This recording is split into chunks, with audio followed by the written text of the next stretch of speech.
பயன்படுத்துகிறார். இன்றைக்கும் நாம் 1 யோவான் 2ஆம் அதிகாரத்தை நம்ம பார்க்க போகிறோம். அதில் முதல் வசனத்தை வாசிப்போமா? ஒரு வசனம் பல வசனங்களை வாசித்து நாம் வேதத்தை நாம் கற்றுக்கொள்வோம். முதல் வசனம், என் பிள்ளைகளே நீங்கள் பாவம் செய்யாதபடிக்கு இவைகளை உங்களுக்கு எழுதுகிறேன். போதும். இது அந்த 4 நோக்கத்தில் ஒரு நோக்கம் இது நாம் நேற்றுக்கு பார்த்தோம். இந்த புஸ்தகம் எழுதப்பட்டதுக்கு 2வது நோக்கம், நீங்கள் பாவத்தில் விழுந்துடாதபடிக்கு ஜாக்கிரதையாக இருங்க அப்படின்னு சொல்கிறதுக்காகவே எழுதுகிறேன் என்று ஆரம்பிக்கவும் பார்த்தீங்களா, பிள்ளைகளே என்று ஆரம்பிக்கிறார்.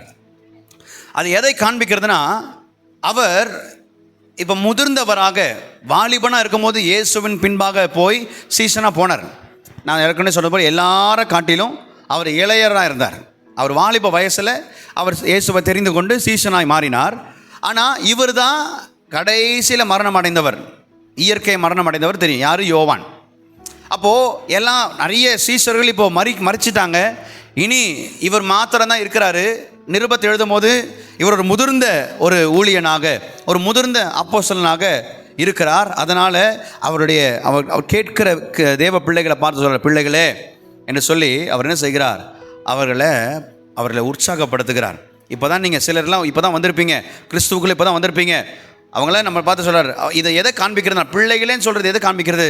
அவருடைய முதிர்ச்சியை காண்பிக்கிறது. அப்போஸ்தலனுடைய அபிஷேகத்தில் முதிர்ந்தவராக இருக்கிறார். பேதுரு இருக்கிறாருன்னு தெரியல. 85, 90 பார்த்தீங்கன்னா அவருக்கு ஏறக்குறைய 80 வயசுக்கு மேலே. அப்போது ஒரு முதிர்ந்தவர் பிள்ளைகளை பார்த்து, யாரோ அவங்க பிள்ளையாக இருக்கட்டும், 60 வயசாக இருக்கட்டும், 70 வயசாக இருக்கட்டும், 50 வயசாக இருக்கட்டும், பிள்ளைகளேன்னு சொல்லி அவர்களுக்கு சில சத்தியங்களை கற்றுக் கொடுக்குறார். சில சத்தியங்களை என்ன செய்கிறார்? இந்த பிள்ளைகளே, என் பிள்ளைகளே அப்படின்னு சொல்லி இந்த புஸ்தகத்தில் 9 முறை இருக்குது. ஓகேவா? ஸோ 9 முறை இந்த பிள்ளைகளே அப்படி சொல்லி, மை லிட்டில் சில்ட்ரன் 9 times. ஒருவேளை பைபிளும் பெண்ணும் கையில் இருந்துச்சுன்னா அது மேலே 9 முறை அப்படின்னு எழுதிக்கோங்க. Okay, so 9 times Bible study, right? இதை நான் எழுதுகிறேன். கிறிஸ்தவ வாழ்க்கை என்பது பாவம் இல்லாத வாழ்க்கை அல்ல, பாவத்தை எப்படியாவது தவிர்க்கிற வாழ்க்கை. ரைட்? நான் என்ன சொல்கிறேன்னு புரியல. தாவீது சங்கீதத்தில் சொல்கிறார், என்ன சொல்கிறார்? நான் என் தாயின் கர்ப்பத்திலேருந்து நான் வெளியே வந்தபோது எதில் பிறக்கிறேன்? பாவத்திலே பிறக்கிறேன். ஐ ஆம் born in sin in a sinful world. ஒரு பாவம் நிறைந்த உலகத்தில் இருக்கிறோம். கிறிஸ்தவர்கள் கவனிங்க, பாவம் இல்லாத வாழ்க்கையை நம்ம வாழ முடியாது. ஆனால் பாவத்தை தவிர்க்கிற வாழ்க்கையை நம்ம என்ன செய்ய முடியும்? வாழ முடியும். ஆவியானுடைய உதவியினால் we don't live a sinless life, but we can sin less. அப்படி அழகாக ஒரு ஃப்ரேஸ் இருக்கும். பாவம் இல்லைன்னு சொல்கிற வாழ்க்கையில் பாவத்தை தவிர்க்க முடிகிற அதிகாரத்தை நமக்கு கற்றுக் கொடுத்துருக்கிறார். செய்யக்கூடாது செய்யலாம், செய்ய வேண்டாம், நான் செய்ய மாட்டேன் அப்படின்னு தவிர்க்கலாம். அப்போது இங்கே பிள்ளைகளை பார்த்து பேசுகிறார் யோவான், பிள்ளைகளே பாவத்தை எப்படியாவது என்ன செஞ்சுங்க, தவிர்த்து அதில் ஈடுபடுத்தாமல் பரிசுத்தமாக வாழ பிரயாசம் எடுங்க. அடுத்த வசனத்தை வாசிங்க. ஒருவன் பாவம் செய்தவனானால் நீதிபரராயிருக்கிற இயேசு கிறிஸ்து நமக்காக பிதாவிடத்தில் பரிந்து பேசுகிறவராயிருக்கிறார். இந்த நீதிபரர் அந்த வார்த்தையை அண்டர்லைன் பண்ணிக்கோங்க. நீதிபரர், அட்வொகேட் இங்கிலீஷில் இருக்கும், நீதிபரர் தமிழில் இருக்குது. அது என்ன அர்த்தம் நான் சொல்கிறேன். பொதுவாக ஒரு கோர்ட்டில் உங்களுக்கு வாதாடுறதுக்கு ஒரு வக்கீலை தேடுவீங்க இல்லை? உங்கள் பக்கம் நியாயம் இருக்குன்னா ஒரு வக்கீலை தேடுவீங்க. அந்த வக்கீல் உங்களுக்காக என்ன செய்வார்? கோர்ட்டில் வாதாடுவார். ஜட்ஜோடு கூட உட்காந்துட்டு நீதிபதி அங்கே உட்காந்துருப்பார். என்னுடைய கட்சிக்காரர் குற்றவாளி இல்லை, அவர் கட்சிக்காரர் நிரபராதி, அப்படி இதுதான் சாட்சி, இதெல்லாம் சொல்லி என்ன சொல்கிறார்? நமக்காக வாதாடுவார். இப்போ கவனிங்க, இந்த நீதிபரர் இருக்குல்ல, இது அந்த குற்றவாளி தேடுகிற நீதிபதி இல்லை. நல்லா புரிஞ்சுக்கோங்க. நாம் எல்லாம் பாவம் செஞ்சவங்க, நாம் எல்லாம் குற்றவாளிகளாக இருக்கிறோம். ஓகேவா? இது எப்படி சொல்ல வர்றாருன்னா, இந்த வக்கீல் அவராகவே நமக்காக உதவி செய்கிறாராம். அவராக நமக்காக வாதாட வருகிறார். அந்த அர்த்தம் கொண்டு இந்த யோவான் இந்த வார்த்தையை எழுதுகிறார். Advocate is a defence lawyer. Defence lawyer நமக்காக வாதாடி, நம்ம குற்றவாளின்னு தீர்க்கப்பட்டாச்சு, ஆனாலும் தெரிஞ்சு நமக்காக வாதாடுறதுக்கு ஒருத்தர் வரார். 2000 வருஷத்துக்கு இப்போ உங்கள் யோசனை எங்கேயே போனோம். நம்ம குற்றவாளிங்க தான், நமக்கு வச்சிருக்கிற ஆக்கினை நமக்கு உண்டாகணும். இது ஒருத்தர் எழுதும் போது எப்படி எழுதுகிறாருன்னா, ஒரு கோர்ட்டில் பிதாவானவர் நீதிபதியாக உட்காந்துருக்கிறான்னு வச்சுக்கோங்களேன். நம்ம குற்றவாளி கூண்டில் நிற்கிறோம். குற்றம் சுமத்தினவன் சாத்தான் அங்கே நிற்கிறான். ரைட். இப்போ நமக்காக இயேசு என்ன செய்கிறார்?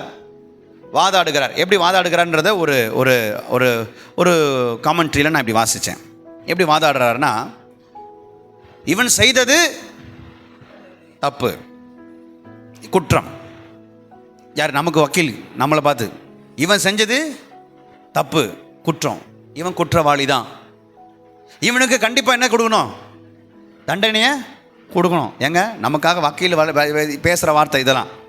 நமக்கு நம்ம வக்கீல் பேசுகிறார், என்னது? இவனுக்கு குற்றம் கொடுத்தே ஆகணும்.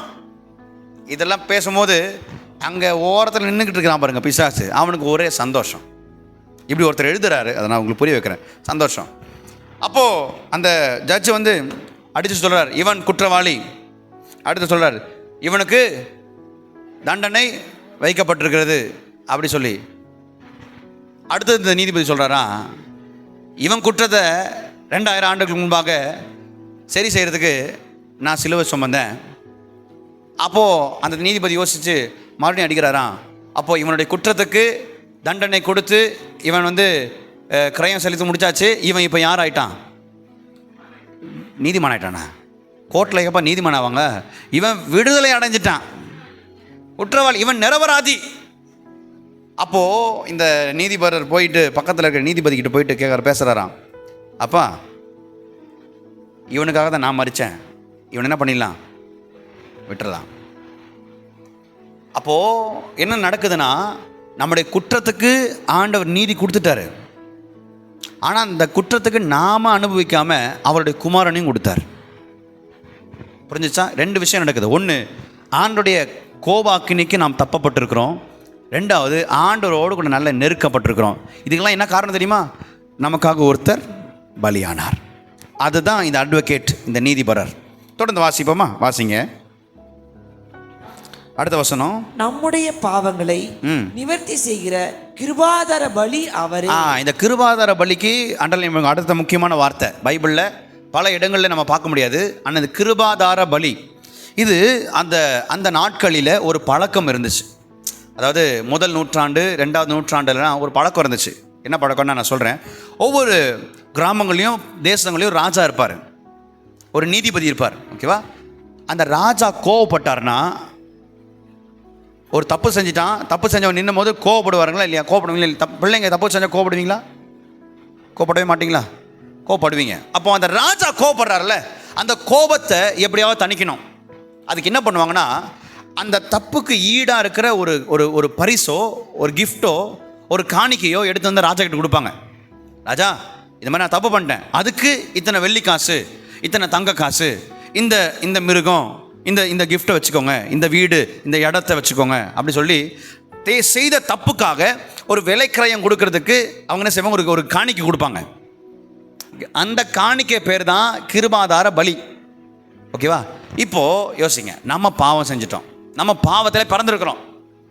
இந்த உலகத்தினுடைய பாவத்துக்கு இப்படி ஒரு பலி செலுத்தணும்னா ஆண்டவர் வந்து என்ன செஞ்சாருன்னா, தம்முடைய ஒரே பேரான குமாரனை பலியாக கொடுத்தார். அவருடைய கோபம் தணிகிறதுக்கு, பிதாவானுடைய கோபம் தணிக்கிறதுக்கு தன்னுடைய ஒரே பேரான குமாரன் என்ன பண்ணிட்டாரு? கிருபாதார பலியாக கொடுத்தார். இப்போ யோசிங்க, நம்ம பாவத்துக்கு நாம் என்ன செய்ய முடியாது? கொடுக்க முடியாது. அப்போது நம்ம பாவத்தை ஈடு செய்யணும், அவருடைய கோபத்தை தணிக்கணும், நமக்கு நல்ல உறவு ஏற்படணும்னா யார் தான் கடைசியாக முடிவு பண்ணணும்னா, அப்போ இயேசு கிறிஸ்து நமக்காக என்ன செஞ்சுருக்கணும்? பலியாகணும். ரத்தம் சிந்துதல் இல்லாமல் பாவ மன்னிப்பு இல்லை. அப்போது இந்த கிருபாதார பலியாக யார் வந்தானா? 2000 ஆண்டுகளுக்கு முன்பாக நமக்காக பலியான இயேசு கிறிஸ்து ரத்தம் சிந்தினார். அப்போது ரத்தம் சிந்திட்டார்ல, அப்போ எனக்கு வர வேண்டிய தண்டனை அங்கே போயிடுச்சு. நான் இனி தண்டிக்கப்பட போகிறதில்ல. ஒன்று நடக்குது, நான் அவருடைய பிள்ளையாக மாறுறேன். நான் இனிமேல் என்னென்ன கிரியை செய்கிறனோ அதுக்கேற்ற பலனை கர்த்தர் கொண்டு வருவார். அண்டர்ஸ்டாண்ட் ஆயிடுச்சா? நான் இனி எனக்கு இந்த தண்டனை கர்த்தராகிய இயேசு கிறிஸ்து எனக்காக ஏற்றுக்கொண்டார். இனி நான் இப்படி தண்டிக்கப்பட போவதில்லை. ஆனால் இனிமேல் நான் செய்கிற நல்ல கிரியைக்காகவும் கெட்ட கிரியைகளுக்காகவும் ஏற்ற பலனை கர்த்தர் கொண்டு வருவார். இவ்வளோ சத்தியத்தை 2 வசனத்தில் பேசுகிறாரு. இதை பார்த்துட்டோம்னா கிறிஸ்தவனை வாழ்றது கொஞ்சம் கஷ்டமோ அப்படின்றவளுக்கு நம்ம தோண வச்சுருவார் யோவான். ஏன்னா ஓப்பனாக பேசுகிறவர் இவர் யார் தெரியுமா? ரொம்ப சுற்றி வலிச்சு சும்மா பல வார்த்தைகளை போட்டு பாலிஷ் பண்ணி பேசுகிறவர் கிடையாது. ஓப்பனாக பேசுவார். நீ தப்பு பண்ணால் தப்பு, நீ சரினா சரி, இப்படி தான் இருக்கணும் அப்படின்றத ஓப்பனாக பேசக்கூடிய ஒருவர் யோவான். சரி, தொடர்ந்து வாசிப்போமா? தொடர்ந்து வாசிப்போம். நம்முடைய பாவங்களை மாத்திரமல்ல, சர்வலோகத்தின் பாவங்களையும் நிவர்த்தி செய்கிற பலியா இருக்கிறார். அப்போ உங்களுக்கு நல்லா புரிஞ்சிச்சு, நமக்காக மாத்திரம் இல்லை, முழு உலகத்திற்காகவும் அவர் சிலுவையை சுமந்தார். ரைட்? கிருபாதார பலி நமக்கு மாத்திரம், ஒரு சமுதாயத்துக்கு மாத்திரம், ஒரு கூட்டத்துக்கு மாத்திரம் இல்லை, முழு உலகத்தினுடைய பாவத்தையும் ஆண்டவர் அன்றைக்கு சிலுவையில் முழுமையாய் சுமந்து தீர்த்தார். அப்போது இன்னைக்கு கூட சிலுவையை பார்த்து இயேசு செய்தார் விசுவாசிக்கிறவன் எல்லாம் யாராக மாறுறான்? தேவ பிள்ளையாக மாற்றுகிறான். தொடர்ந்து சரி, இந்த ரெண்டு அதிகாரத்துலேயும் யோவான் சிலதெல்லாம் தப்புங்க அப்படி சொல்லி பேசியிருக்கிறார். நீ பேசுறது தப்பு அப்படின்னு சிலதெல்லாம் பேசியிருக்கிறார். அதில் முதல் விஷயம் என்னென்னா, முதல் அதிகாரத்தை வாசிப்போம். முதல் அதிகாரத்தில் 6வது வசனத்தை வாசிங்க. நாம் அவரோட ஐக்கியப்பட்டவர்கள் என்று சொல்லியும் இருளிலே நடக்கிறவர்களா இருந்தால் சத்தியத்தின்படி நடவாமல் பொய் சொல்கிறவரா இருப்போம். கவனிச்சிங்களா? அப்போ நமக்கு அவருக்கும் ஐக்கியம் இருக்கு, ஆனா நம்ம இருள் நடப்போம். தப்பு. யோவான் சொல்ற என்ன சொல்றாரு? நீ சொல்றது தப்பு. நீ ஆண்டவரோடு கூட ஐக்கியமா இருந்தா இருளுக்கும் உனக்கும் என்ன இருக்கக்கூடாது? சம்பந்தம் இருக்கக்கூடாது. ஆனா இங்க சொல்றாங்க, அந்த ஞான கொள்கையில் இருக்கிறவன் சொல்றான், நீ இருள் இருக்கலாம், நீ இருள் இருந்தாலும் நீ யாரோட ஐக்கியமாக இருக்கலாம்? ஆண்டவரோடு கூட ஐக்கியமாக இருக்கலாம். ஆனால் இங்கே கர்த்தர் சொல்கிறாரு, யோவான் மூலமாக பேசுகிறார். கவனிங்க, யோவான் மூலமாக பேசுகிறாரு, நீ பேசுறது தப்பு. இருளில் இருக்கிறவன் யாரோட ஐக்கியமாக இருக்க முடியாது. புரிஞ்சுச்சா? இருளில் இருக்கிறவன் வெளிச்சத்தின் பிள்ளையாக இருக்க முடியாது. வெளிச்சத்தின் பிள்ளை இருளில் இருக்கக்கூடாது. நம்பர் 1. ரெண்டாவது என்ன சொல்கிறார் தெரியுமா? 1ஆம் அதிகாரம் 8ஆம் வசனத்தை வாசிங்க.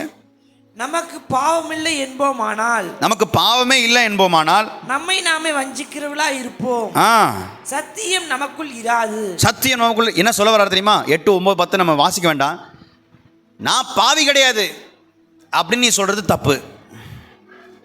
அந்த ஞான கொள்கையில் இருக்கிறவங்க என்ன சொன்னா, நான் பாவி கிடையாதுப்பா, நான் ஆண்டோடைய பிள்ளை, நான் நீதிமான்.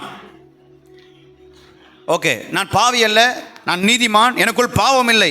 யோவான் சொல்றான், நீ பேசுறது தப்பு. நாம பாவம் செஞ்சோம். சரிங்களா? கவனிங்க, சில உபதேசம் சொல்ற நம்ம பாவிகள் தான், ஆனால் நம்ம பாவத்துக்காக ஒருத்தர் பலியானார். அவர் பலி நிமித்தம் நான் எப்படி ஆக்கப்பட்டிருக்கேன்? பரிசுத்தமாக்கப்பட்டிருக்கிறேன். ஓகே, நான் இப்போ என்ன செய்கிறேன்? பரிசுத்தத்துக்கு இன்னும் பரிசுத்தமாகணும்.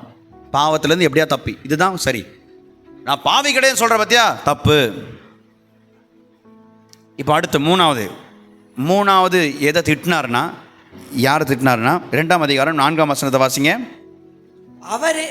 அவரை அறிந்திருக்கிறீர்கள் என்று சொல்லியும், அவரை தெரியும்னு சொல்லியும் அவருடைய கற்பனைகளை கை கொள்ளாதவன் பொய்யனாய் இருக்கிறான். அப்படிங்களா? எனக்கு இப்போ இந்த கும்பல் என்ன தெரியுமா? அவர் எனக்கு தெரியும், ஆனால் அவர் சொன்னதை நான் செய்ய மாட்டேன். தப்பு. இது இன்னும் புரிய வைக்கணும்னா 5ஆம் அதிகாரத்தை திருப்புங்களேன். 1 யோவான் 5:3 வாசிங்க. 1 யோவான் 5:3 வாசிங்க. நாம் தேவனுடைய கற்பனைகளை கை கொள்வதே அவரிடத்தில் அன்பு கூறுவதா. ஏங்க, இந்த 3வது காரியம் கர்த்தர் பேசுறாரு யோவான் மூலமா. நீ ஆண்டவர் அன்பு செலுத்தல, ஆனால் அவர் சொல்றதை நான் செய்ய மாட்டேன். அப்படி கிடையவே கிடையாது. உலக சட்டத்தின்படி அன்பு எங்க இருக்குதோ அங்க கீழ்ப்படிதல் இருக்கணுன்றதை கர்த்தர் கற்றுக் கொடுக்கிறார். Where there is love, there must be obedience. அன்பு எங்கே இருக்கோ அங்கே கீழ்ப்படிதல் இருக்கும். குடும்பத்தை எடுத்துக்கோங்க, எந்த குடும்பத்தில் அன்பு இருக்குதோ அந்த குடும்பத்தில் கீழ்ப்படிதலை பார்க்க முடியும். சபை எடுத்துக்கோங்க, எந்த சபை அன்பு உள்ளதான் சபையாக இருக்கும், அந்த சபையில் கீழ்ப்படிதல் இருக்கும். கர்த்தருடைய வார்த்தைக்கு என்ன பண்ணுவாங்க? கீழ்ப்படிவாங்க. Where there is love, அப்போ எழுதிக்கணும், லவ் LOVE 4 வார்த்தை, ஈக்குவல் டு OBEY 4 வார்த்தை. அன்பு எங்கே இருக்குதோ கீழ்ப்படிதல் இருக்கும். அப்போ கீழ்ப்படிய மாட்டு சொன்னால் உனக்குள்ள என்ன இல்லை? ஞான கொள்கையில் இருக்கன்னு சொல்கிறான், ஆண்டவர் நான் ரொம்ப பிடிக்கும், ஏசப்பான எனக்கு ரொம்ப பிடிக்கும், ஆனால் அவர் சொன்னதை நான் செய்ய மாட்டேன். அப்போ யோவான் சொல்கிறார், நீ பேசுறது தப்பு. சரி, 4வது பார்க்கலாமா? தொடர்ந்து வாசிங்க. இதே அதிகாரத்தில் 5 விஷயத்தை சொல்ல போகிறேன். அதில் 4வது 6ஆம் வசனத்தை வாசிங்க. 2ஆம் அதிகாரம் 6ஆம் வசனம். 2ஆம் அதிகாரத்தில் 6ஆம் வசனத்தை வாசிங்க. அவருக்குள் நிலைத்திருக்கிறவன் என்று சொல்லுகிறவன் அவர் நடந்தபடியே நானும் நடக்க வேண்டும். கவனிச்சிங்களா? 4வது கூட்டம் யார் தெரியுமா? நான் இயேசுவின் பிள்ளை தான், ஆனால் இயேசு மாதிரி வாழ மாட்டேன் அப்படின்னு சொல்கிற கும்பல். யாரை மாதிரி வாழ மாட்டேன். ஏங்க இந்த உலகத்தில் நாம் யாரை போல மாறணுன்றதுக்காக மாறிட்டு இருக்கிறோம். யாரை போல மாறணும்னு யோசிக்கிறோம். யாரை? இயேசு கிறிஸ்துவை போல பரிசுத்தமாக சமாதானமாக வாழணும்னு யோசிக்கிறோம். இங்கே இருக்கிறவன் சொல்கிறான், நான் இயேசுவின் பிள்ளை தான், எனக்கு இயேசு பிடிக்கும், ஆனால் அவர் மாதிரி நான் வாழ மாட்டேன். நீ பேசுறது தப்பு. கவனிச்சிங்களா? பரிசுத்தமாகிறவன் இன்னும். அப்போ பரிசுத்தமான்களை எல்லாம் இந்த இடத்துல என்ன பண்ண மாட்டார் ஆண்டவர்? விட்டு வைக்க மாட்டார். அவர் என்ன செய்கிறார்? எடுத்துக்கொள்கிறார். அப்போ நான் இப்படி யோசிக்கலாம், நம்ம இயேசுவை போல மாறிக்கொண்டே இருக்கிறோம். ஒவ்வொரு நாளும் நம்ம என்ன மாறுறோம்? இயேசுவை போல மாறணும். ஆண்டவரே, நான் இயேசுவை போல மாற இந்த உபவாச நாளில் கிருபை செய்யுங்க. இவங்க சொல்கிறாங்க, அதெல்லாம் கஷ்டம், நான் என்னை போல வாழ்வேன், ஆனால் நான் ஆண்டவர் பிள்ளை. அப்படி கிடையாது. தேவ பிள்ளை என்று சொல்கிறவன், தேவ அன்பு நமக்குள்ளே இருக்குன்னா நம்ம யாரை போல வாழ்வோம்? இயேசுவை போல வாழ்வோம். 5வது நம்ம பார்க்க போகிறோம். அதுக்கு முன்னாடி ஒரு வசனத்தை வாசிப்போம். அதே அதிகாரத்தில் 7-8 வாசிங்க. சகோதரரே, நான் உங்களுக்கு புதிய கற்பனை அல்ல. நான் உங்களுக்கு புதுசாக ஒன்றும் சொல்லலை. ஆதி முதல் நீங்கள் பெற்றிருக்கிற பழைய கற்பனையே எழுதுகிறேன். இந்த பழைய கற்பனைக்கு மேலே லேவியராகமம் 19:18 எழுதிக்கோங்க. பழைய கற்பனை அதுதான். பழைய கற்பனைக்கு மேலே இங்கே என்ன பேசுகிறாருன்னா, லேவியராகமம் 19ஆம் அதிகாரம் 18ஆம் வசனம். இப்போ நம்ம வாசிக்கலாமா? சரி, வாசிக்க நேரம் இல்லையா? வாசிங்க பார்க்கலாம். வாசிக்காமல் நம்ம வேத பாட்டத்தை பற்றிக்க முடியாது. லேவியராகமம் 19ஆம் அதிகாரம் 18ஆம் வசனம். சரிங்களா? 19:18 வாசிங்க. லேவியராகமம், அதாவது ஆதியாகமம், யாத்திராகமம், 3வது புஸ்தகம், லேவியராகமம் 19:18. பழிக்கு பழி வாங்காமலும், பழிக்கு பழி வாங்காமலும், உன் ஜனபுத்திரன் மேல் பொறாமை கொள்ளாமலும், உன்னில் நீ அன்பு கூறுவது போல, உன்னை நீ நேசிக்கிறது போல பிறனிலும் அன்பு கூறுவாயாக. இப்போ கவனிங்க, என்ன கவனிங்க, நான் 2 விஷயத்தை சொல்ல விரும்புகிறேன். ஒன்று, அந்த பழைய ஏற்பாட்டில் எப்படி இருந்தாங்கன்னா, கவனிங்க, பழைய ஏற்பாட்டில் நம்ம நேசிக்கிறது உன்னதமான நேசம். இப்போ யோசிச்சு பாருங்கள், எல்லா இடத்துலையும் பாருங்கள், உன்னை நேசி, செல்ஃப் லவ், அவனை நேசிக்கணும், அவனை பார்த்துக்கணும், அவனை பராமரிக்கணும் என்று சொல்லி வேத வசனத்தில் சொல்லுது. பழைய ஏற்பாடு எப்படி சொல்லுது தெரியுமா? உன்னை நேசிக்கிறது மாதிரி யாரை நேசி. இது பழைய ஏற்பாடு. ஆனால் யோவான் பேசுகிறார், எப்பா நான் பழைய நியாயத்தை வச்சுருக்கீங்களே, பழைய ஏற்பாட்டை வாசிச்சிங்களே, இப்போ அதுவே புதிய ஏற்பாட்டில் எப்படி வாசிக்கிறோம் தெரியுமா? யோவான் சுவிசேஷ புஸ்தகம் 13ஆம் அதிகாரம் 34ஆம் வசனத்தை வாசிப்போம். யோவான் சுவிசேஷம் 13:34. யோவான் சுவிசேஷம், நிருபம் இல்லை, யோவான் சுவிசேஷம் 13:34. 34. நீங்கள் ஒருவரில் ஒருவர் அன்பாயிருங்கள், நான் உங்களில் அன்பாயிருந்தது போல. நல்லா கவனிங்க, நான் உங்களை எப்படி நேசிச்சனோ நீங்களும் ஒருவரில் ஒருவர் அன்பாயிருங்கள். நீ மற்றவனை நேசி. இப்போ வார்த்தையை மாறுது பார்த்தீங்களா? பழைய ஏற்பாட்டை சொல்லுது, உன்னை நீ எப்படி நேசிக்கிறியோ அப்படி நீ பிறனை நேசி. அது பழைய நியாய பிரமாணம். சரிங்களா? ஆனால் புதிய பிரமாணத்தை பெற்ற நாம் ஆண்டவர் சொல்ல தெரியுமா? ஆண்டவர் கடவுள் நம்மளை எப்படி நேசிக்கிறாரோ அந்த மாதிரி நம்ம ஒருத்தருக்கு நேசிக்கணுமா? எப்படிங்க முடியும்? ஆனால் கர்த்தர் சொல்கிறாரே, உன்னை நேசிக்கிறது மாதிரி மற்றவனை நேசிக்க முடியும். ஆனால் ஆண்டவர் உன்னை நேசிக்கிற மாதிரி நேசிக்க முடியுமா? ஏன்னா நம்ம சில நேரத்தில் துரோகம் பண்ணலாம், பாவம் பண்ணலாம், மீறுதல் பண்ணலாம், ஆண்டவர் பண்ணாதான் சொன்ன காரியத்தை பண்ணலாம், ஆண்டவர் ஏமாற்றலாம், கஷ்டப்படுத்தலாம், கண்ணீர் விட வைக்கலாம். ஆனாலும் ஆண்டவர் நம்மளை என்ன செய்கிறாரு? நேசிக்கிறார். அந்த மாதிரி ஒருத்தரை நம்மளை நேசிக்க முடியுமா? ஆண்டவர் சொல்கிறாரு. யோவான் அன்பின் அப்போஸ்தலனாச்சா? அதனால் ஆல்ரெடி சொன்னோம், அன்பு எத்தனை முறை? 45 முறை இந்த ஒரே நிருபத்தில் வந்திருக்கு. ஆண்டவர் சொல்கிறாரு, ஆண்டவர் நம்மளை எப்படி நேசிக்கிறாரோ அப்படி நம்ம மற்றவங்களை நேசிக்கணும். அப்படி பண்ணாதான் யோவான் 13:35 சொல்லுது, நீ என் சீஷனாக இருக்கிறன்றது அப்போ தான் தெரிய முடியும். நீ எப்போ என் சீஷனை மாற முடியும் தெரியுமா? நான் உன்னை எப்படி நேசிச்சனோ அந்த மாதிரி நீ ஒருத்தருக்கு ஒருத்தர் நேசிக்கணும்ப்பா. குடும்பம், தெருவில் இருக்க மக்கள், இனஜன பந்துக்கள் எல்லாரும், நம்மளை கஷ்டப்படுத்துகிறவன், நம்மளை காயப்படுத்துகிறவன், நம்மளை சபிக்கிறவன், ஒவ்வொரையும் விடாமல் நேசிக்க கிருபை தாங்கப்பா. இது யோவான் நமக்கு கற்றுக் கொடுக்குறார். இப்போது வாசிங்க 5வது காரியம், 1 யோவான் 2ஆம் அதிகாரம் 9-11 வாசிக்க வாருங்களேன். அஞ்சாவது விஷயம் எதுக்கு திட்டுறாருன்னா 1 யோவான் 2ஆம் அதிகாரம் 9-10 வாசிங்க. ஒளியிலே இருக்கிறேன் என்று சொல்லியும் நீ சொல்லியும் தன் சகோதரனை பகைக்கிறவன். நீ ஏன்பா சகோதரனை பாக்கிக்கிற? இதுவரைக்கும் இருளிலே இருக்கிறான், இதுல இருள தான் இருக்கிறான். தன் சகோதரனிடத்தில் அன்பு கூறுகிறவன் தம் சகோதரத்தில் அன்பு கூறுகிறவன் ஒளியிலே நிலை கொண்டு இருக்கிறான், ஒளியில இருக்கிறான். அவனிடத்தில் இடரல் ஒன்றும் இல்லை. அவன்கிட்ட இடரல் இல்லப்பா. என்ன சொல்றா தெரியுமா? ஞான கொள்கையில் இருக்கவன் சொல்றான், ஆண்டவர் நேசிச்சா போதும், மற்றவன் என்ன பண்ணுவானா? நீ இன்னும் இருள தான் இருக்கிற. யோவான் சொல்ற, நீ பேசுறது தப்பு. ஏன் அப்படி சொல்றான்னா, ஒருவன் ஆண்டவர் நேசிச்சா அவன் சகோதரன் என்ன பண்ணுவான்? நேசிப்பான். பைபிள் என்ன கற்றுக் கொடுக்க தெரியுமா? சகோதரன் கிட்ட நம்ம ஒப்புரவு ஆகாமல் இருந்தால் நம்ம எவ்வளோ காணிக்க கொடுத்தாலும் என்ன செய்ய மாட்டார் ஆண்டவர்? ஏற்றுக்க மாட்டார், அங்கீகரிக்க மாட்டார். என்ன சொல்ற தெரியுமா? அதை இங்கே வச்சிரு, நீ காணிக்கப்படி வச்சிரு, போய் முதல்ல என்ன செய், சகோதரனு கூட ஒப்புரவாகி அவன் அன்பு செலுத்திட்டு வா. அப்போ நம்ம கொடுக்குற கொஞ்சமாக இருந்தாலும் தேவன் அதை அதிகமாய் பிரியப்படுவார். தேவஜனமே, இங்கே நம்ம பார்க்குறோம், ஆண்டவரை நேசிக்கிறவன் சகோதரனை நேசிப்பான். 5 விஷயம் நம்ம பார்த்தோம். யோவான் திட்டுன்னு 5 விஷயம். நம்பர் 1, ஆண்டவருடைய பிள்ளை ஆனால் இருள் எனக்குள்ளே இருந்துச்சுன்னா தப்பு. 2வது, நான் பாவியே இல்லை நீ சொன்னா தப்பு. 3வது, நான் என்ன பார்த்தோம்? என்ன 3வது நான் பார்த்தோம், ஆண்டவரை நேசிப்பேன் ஆனால் அவர் சொல்கிறத நான் கேட்க மாட்டேன், தப்பு. 4வது என்ன பார்த்தோம்? ஆண்டவரை நேசிப்பேன் ஆனால் அவர் மாதிரி வாழ மாட்டேன், தப்பு. கடைசியாக பார்த்தோம், ஆண்டவரை மட்டும்தான் நேசிப்பேன், மற்றவன் என்ன பண்ண மாட்டேன், அதுவும் தப்பு.